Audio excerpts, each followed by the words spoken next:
Hello, Joe Barrette here, talking a little bit about assessment for ERLA 533.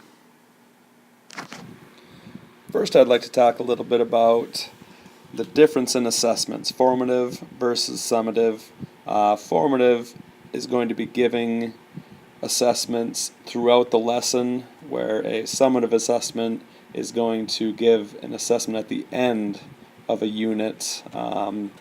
Summative, typically going to be given a grade. Formative, not typically going to be given a grade.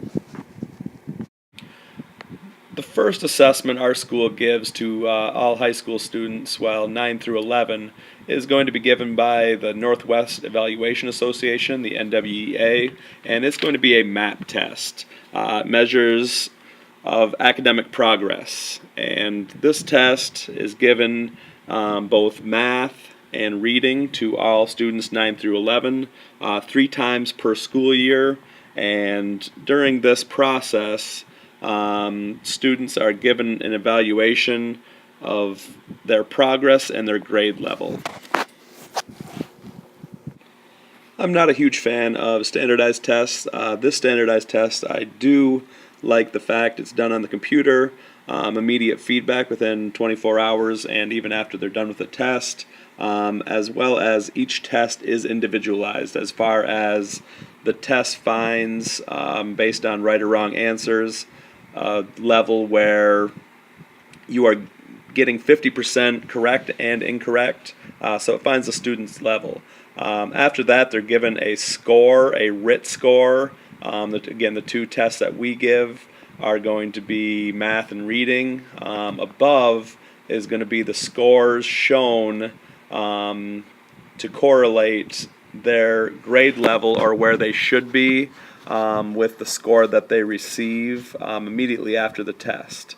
Like any assessment, this is going to depend on students' effort, but this is also a good way to track our students to show academic growth within the school year, and also new students can get a score and we can immediately find out a little bit about the level that they're at and the needs that we need to meet. The next test I'm going to talk about is the ASVAB. The ASVAB is short for Armed Services Vocational Aptitude Battery. This is a test given typically for military to find out what you're good at, but as an occupation teacher, I teach career readiness, and we use this test to determine kind of what areas students are good at and can achieve some success, and we can build some occupational clusters from skills that students have to something maybe they can go into and excel at and enjoy. This test is typically given to a demographic of 18 to 23-year-olds, and as you see above in the score sheet, there's several different categories, and you get a percentile of how you scored versus the nation of 18 to 23-year-olds. The above will show several categories, and it'll show, categories that you may excel in, and it'll also give you an overall score, which is going to be the percentile score of individuals you're scoring against.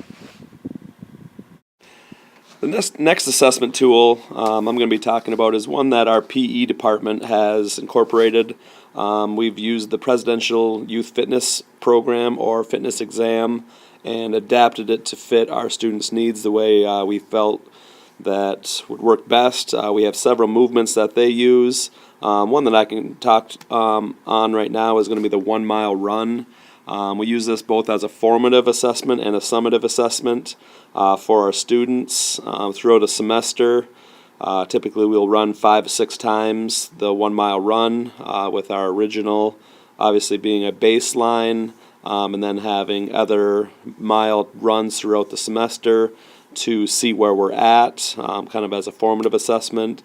And then at the end of the semester we have a 1 mile run that is timed also, and a corresponding grade will be given with your score, turning this into a summative assessment. Above are the times that you see for ninth grade males and females. We took the 100% being the time that the presidential fitness exam would award a young male or female, and then we corresponded times descending from there with a coincident grade. Not exactly a assessment tool maybe that we were looking for here, like the PSAT and all of those things, but one that we use very often as our PE department and as a PE teacher. I figured I would talk on some of the assessments that I actually use. Thanks for watching. My references will follow. Thank you.